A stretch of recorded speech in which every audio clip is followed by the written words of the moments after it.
in that timeout. It was the stops that we needed. Miles, at the midway through that OT there, came up with some big plays at the rim, altering shots, blocking shots. We got our aggressiveness back there a little bit. I think to start overtime, like you mentioned, and even there in the fourth, they had the momentum going into overtime. But I just think our guys continued to fight. They kept moving on to the next play, and they made some big plays. Turning East. Nate, like you just mentioned, great defensive overtime for Miles Turner. What do you think enabled him to play so well in that frame, and what incites you to decide when to bring him in the fourth quarter? Because it seemed like he could have helped a few times in that frame.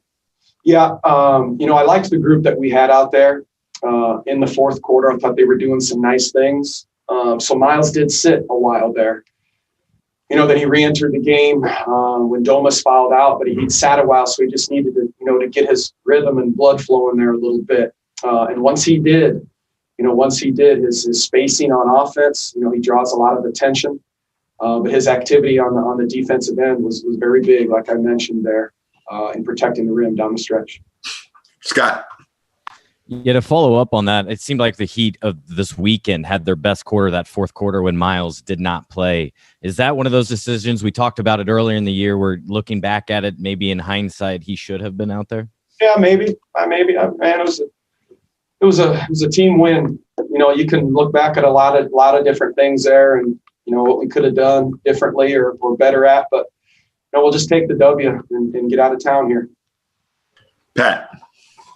There were maybe some areas of that fourth quarter you would have liked to play better, but bigger picture on these two games, this mini series, it seemed like your group was really consistent. You outscored them in 7 of the 8 quarters. You come away with a couple of wins. What were your thoughts just on the general level of play this weekend? Just our togetherness as a team. I think our communication on the defensive end has been very good, and that needs to continue. Our team's really talking out there. You can see them connecting. They're pointing, talking to each other. I think that's number one. But I just like the way that they're sharing the ball. I think we shared it nicely in the blitzes that we saw tonight. Karras was getting blitzed, and Malcolm was drawing a lot of attention. I thought we made the right plays, and then the extra play out of them. Our point guards, our guards are willing passers, our bigs are willing passers, and everybody else on the weak side was ready to shoot. And I liked, for the most part of the game, the shots that we had. Yeah, Nate, Karras struggled with his shot for much of the night, but he had a couple big buckets there in the fourth quarter and then one late in overtime. Do you like the way he stayed aggressive throughout the night? Yep, and his teammates, really kept calling his number too, wanting them to, keep attacking. I thought his aggressiveness was great. He's hard to guard out there. And the rest of the guys, getting him the ball and giving him space. We went to him there a few times there to close the game. J. Michael. Excuse me, Nate. Seems like defensively, since I know you guys preach defense so much, there was that key stretch down there where Justin's rear pursuit takes away Robinson's look from 3. Then he gets it to Hero, and Karras goes under the screen and was able to force that airball shot towards the very end. To their length and their ability to kind of fight through and make those 3-point shots difficult. How big of a factor was that, I guess, in the bigger picture? The way that it's a very big factor. You have to be smart on when to go over and when to go under, but it's just about diffusing those screens, and fighting through the best that you can. I think the rear pursuit that you mentioned on Duncan Robinson is very important.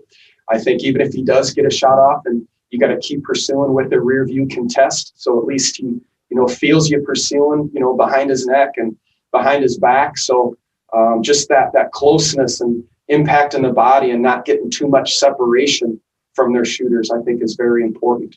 And those guys, they got a lot of quality shooters and a very good team. And I just thought our guys did a good job of communicating and fighting through things when they had to. Scott. Nate, in both games, your team had 7 players in double figures in the wins. No one particularly huge. Is that maybe the pathway forward moving forward for this group is just scoring by committee? Yeah, I like it that you mentioned that because as I look at this box score, there was 7 guys between 12 and 17 points. That's our guys sharing the basketball. They're doing that very nicely. If we're not open, we're passing it to the open man, and then you'll get some final stats that look like that. So appreciate that question. It goes to the sharing ability of the players on this team. Christos. Coach, what it means for the mentality-wise, that win with the way that you won, and especially after in the overtime that you played without Domas on the court.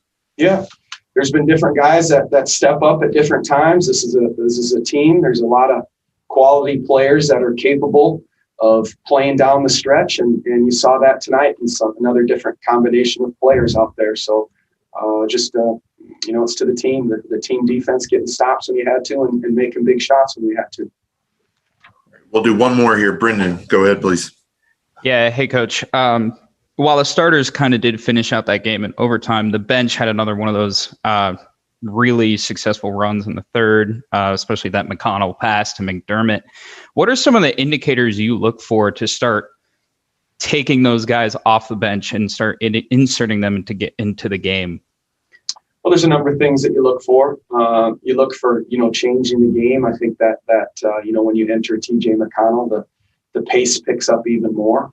You always have to think about, substituting and when you have your starters out there, you got to get them breaks, obviously, throughout the game. So it's just, there's a number of different things. You're looking at matchups out there. We wanted to use some different guys on Jimmy Butler tonight, and Malcolm, Justin, and Ed, and Karras as well. So with TJ's pace, Goga's been protecting the rim, very well, and Aaron Holiday will be ready at any second. Jeremy Lamb and Doug McDermott, the pace that they're playing at. So it's just there's a number of different things to look at, over the course of the game. All right, Coach. Thank you very much. See you tomorrow.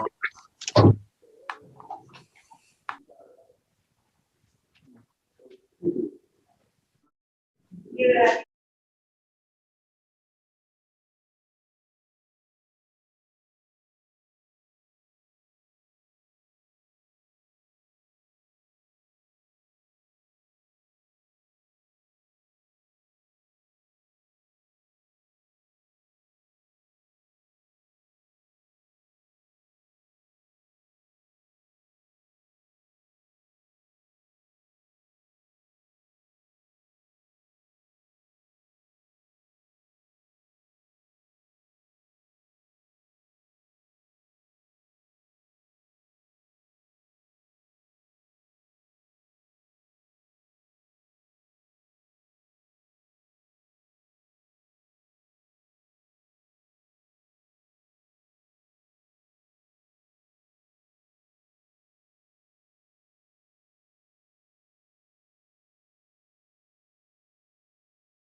TJ, you guys lost the fourth quarter lead and then found yourselves down by 5 in the overtime. How were you able to turn things around? What were the huddles like and ultimately close this game as strong as you did? Yeah, there was just no quit, honestly. We went down 5 and came together in the huddle and said, and there's a lot of time left. I think there was, when we called the timeout, when Duncan Robinson hit the 3, I think there was about 3 minutes and 45 seconds left. And we said, that's plenty of time. Don't give up, don't quit. And that's exactly what we did. And we came out and Justin made 2 big threes and kind of went from there. Scott Agnes. Yeah, DJ, can you kind of describe maybe the significance of that wet spot? It looked like you were on a fast break, and then at that point, things kind of went in the Heat's favor for the next couple of minutes. Yeah, I feel like there was, something happened where a couple guys fell on our offensive possession, and I'm not sure if the ball boys had enough time to, clean up that spot. I certainly thought that they would have cleaned it up, and it's just unfortunate. One of those plays that kind of didn't go in our favor. Luckily, no one got hurt, and it was just unfortunate. Yeah, TJ, it felt like one of those games where you could point to multiple things that pretty much every guy on the roster did to help you get this win. How satisfying is it to have everyone contributing the way they were today? No, it's great to have a complete team effort and go into overtime and start off kind of slow and then fight back, and it's it feels good to get 2 wins here, and but we're not satisfied. We have to go look at some film and focus on what we can do better and go out and try to get a win against Milwaukee. Save maybe the end of the fourth quarter there. Overall, in these 2 games against Miami, some pretty consistent play. What were your thoughts just on the general level of play that you guys had, and to be able to go to Miami and win 2 games against a team that was as hot as any? Yeah, anytime you can get a win, especially on the road against a team like this, we'll take it. It obviously feels really good. But, we're not going to be riding that wave of emotion where we get too high when we win and too low when we lose. We just got to stay even keeled. And obviously 2 great wins. We got to put another one together tomorrow. J. Michael. Hey, TJ, this is a team, both of your teams are pretty similar this year compared to last year when you lost 7 of 8. What do you point to as the key difference of how you were able to get consecutive wins against these guys? Because they were a matchup problem for you previously. It looks like you guys at least defended the 3 significantly better, as well as some other things. What do you point to as how you guys have kind of flipped this, at least for now? I think it's our energy. It's our intent on defense and moving the ball on offense. We're not hanging our heads when they score. We're getting it out and going, and we're really defending on the other end, doing a good job of making it hard for their shooters to get open and being in the gaps. And you got to credit Coach for that. He's doing a great job. Dave Hyde. Yeah, you touched on what I was going to ask. They were 9 for 34 the first game on threes, 9 of 37 today. How much is that you guys and defense, and how much is them, do you think? Obviously, I think they missed a couple wide open ones, and that happens throughout the game. But we just try to make it as hard as possible. And Coach, like I said, does a good job of putting us in the positions to, force them off the line and make it tough for their shooters to get open, and kind of send them to Miles, who has been just phenomenal at blocking shots. I feel like he doesn't get enough credit for the job he's done. He's been doing it his whole career, though. But like I said, credit Coach for putting those schemes in, and us for executing them, especially these last 2 games. Thank you. Pat. TJ, can you speak to the challenge of what tomorrow is going to provide? A back-to-back, Milwaukee playing really well, and obviously a team that got the better of you guys in Milwaukee last month. Yeah, we have tended to struggle in Milwaukee a little bit these last few times we played there. We can't think like that, though. We got to come out and play like we have been, play with great pace on offense, and being together on defense and kind of go out there and then do our thing. It's it's going to obviously be a very tough game. Milwaukee's playing very well, but I think we're playing very well also. Christos, go ahead. Jay, how big part of Pacers basketball is their resiliency in overtime, and what would you like to carry on from the last couple of games against the Heat? Honestly, just kind of do the same things that we've been doing, pushing the pace on offense, being in the gaps and being together as a cohesive unit on defense, and going out there and playing extremely hard and giving the fans and our coaches something to be proud about. We'll do one more here. Brendan, go ahead. Yeah, TJ, over the weekend, obviously your passing ability has been a big factor. What goes into your practices and how you keep developing your passes? Not much, honestly. It's just kind of me pushing the pace and reading the defense, trying to get down the floor as quickly as possible and finding, kind of a defender to make a mistake and seeing one of my guys open. And it's just as simple as just getting it to him. And I got teammates here that don't miss a lot of shots. So it's pretty easy. All right. Thank you, TJ. Appreciate the visit. Appreciate you.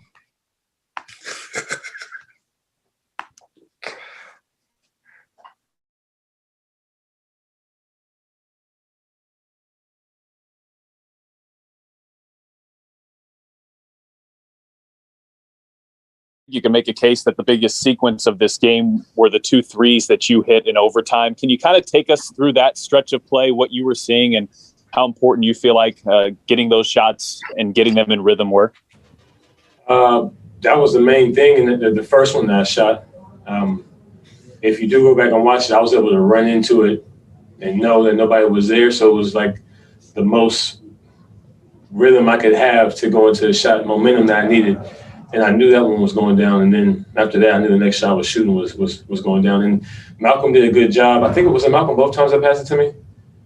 I believe so. He did a good job, getting 2 to 3 guys running to him and then finding me afterwards. Yeah, Justin, it seems a lot of times in overtime when one team jumps out to an early lead like they did, things can kind of get away from you. What was the mood when you got down 5 and you took that timeout? I mean, it was still a lot of game left. That was it. Again, this team has no quit, regardless of how games have been in the past. And we knew we had to just continue to fight. We played well all game, and there was no reason why things couldn't change for us at this point. J. Michael? Justin, this is a team you guys struggled against last year, and both teams are pretty similar.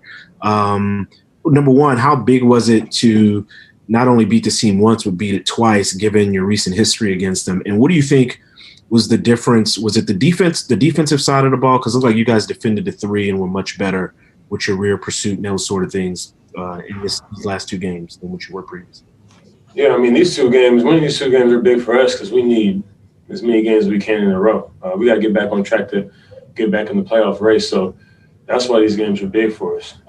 Yes, it's nice to come and get 2 wins in Miami against a good team. And we just need all the wins we can get. So it was a really, really good week here. And then I think the difference was both ends of the floor, especially defensively, obviously stopping them not getting as many threes, keeping guys in front of us and rebounding the ball and on plays that we needed to. But also offensively, we were moving the ball. We weren't stagnant like we were a few times like we have been in the past. And, we were trying to get on the break and, again, get easy buckets and open looks. So it was a good team win on both ends of the floor, and there was a lot of situations that I think that we've improved in. But as well, I just think for whatever reason, man, we really, really, really were focused and locked in on both ends of that floor. Tony East. Justin, you mentioned earlier on your pair of threes that Brogdon was really drawing defenders for you.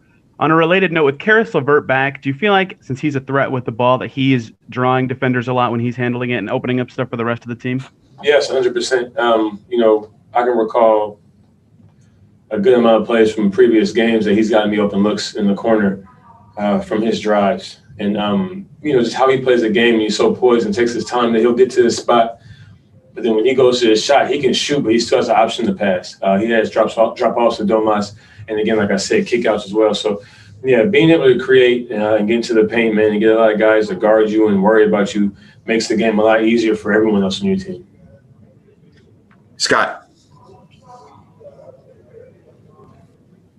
Justin, considering how things had gone over the last month, how do you characterize what the meaning, the significance of back-to-back wins here and perhaps riding and picking up some momentum here for the rest of the month? Man, like I said, man, it's a big deal because of how the last month has been for us. And for us to do this at this point, one is very, very encouraging. Because, it's tough when you lose games and you're trying to find a way to win. And to come out and play this way against a good team on the road is very, very encouraging. And I think reiterates and shows us that, we're a good team and we can do well. We can turn this thing around. So this is very, very, very, I think, a big confidence boost for the team. Not just because we beat Miami, but because of the things that happened in the past and we've gotten 2 wins against a good team. We'll do a couple more here. Christos, go ahead. Justin, in early in the overtime, Thomas fouled out, but you found a way to win that game. What it means about your depth and about your mentality as a team? Yeah, the reason why we have been a good team in the past, and the reason why I feel like we're still a good team now is because of the depth that we do have. We have guys that can play 1 through 15. Good thing was another one of our starters was waiting, to come in. So that was a huge help for us. And Miles coming in, being ready to play and do that. But yeah, it comes with the situations like that come with staying ready, taking care of your game outside of the actual game, working on your game, staying focused, staying ready, and then again using our minds and brains to understand what we have to do when we get out there, understand timing the score, understand a certain stop, a certain play. So our guys have done a really good job of locking into what coach has been talking about, what we've gone over in scout, and again putting it and doing a good job out there on the floor. It's just falling short these last few games is what's happened to us, but we showed today, man, again, and I think we showed ourselves. It's not about showing other people. We showed ourselves that we're a good team, and we can win. We can win this league. Pat, go ahead. Justin, can you speak to the challenge of what tomorrow night is going to bring? A back-to-back in Milwaukee, a place you guys have struggled lately. What's it going to take from you guys to finish this road trip off strong? It's going to take us to continue to play like we have these last 2 games. Back-to-back or not, it's another night for us to play basketball. And our job is to go out there and take care of business. So we're going to have to do it as a team. Every guy that gets on that floor is going to, do their job, and we're going to do the best we can and take care of business. It's pretty much that simple, as far as I'm concerned. It doesn't matter how we struggled in the past or not. These 2 games have showed that it doesn't matter what whatever games we lost. It shows that those games don't matter. It's the next game, and this next game is tomorrow against a good team and a team that's in front of us getting the win. All right. Thank you, Justin. We appreciate it. I'll let y'all.